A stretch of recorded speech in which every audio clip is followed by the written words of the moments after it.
السلام عليكم ورحمة الله وبركاته. النهاردة هنتكلم على بروجكت انفورميشن. عشان نعملها نروح على قائمة مانج،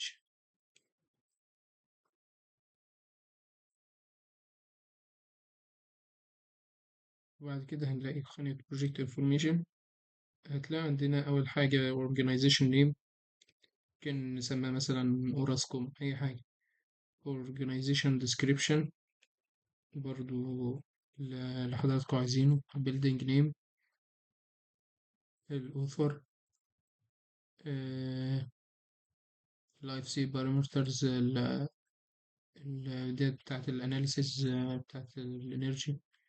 بروجكت ايشو ديت، نحط التاريخ اللي احنا عاوزينه. بروجكت ستيتس، نيو بروجكت مثلا. كلاينت نيم، اونر، اللي هو مين بقى الاونر. بروجكت ادرس، نيو على مين، اي حاجة. بروجكت نيم، بروجكت نمبر، وهكذا.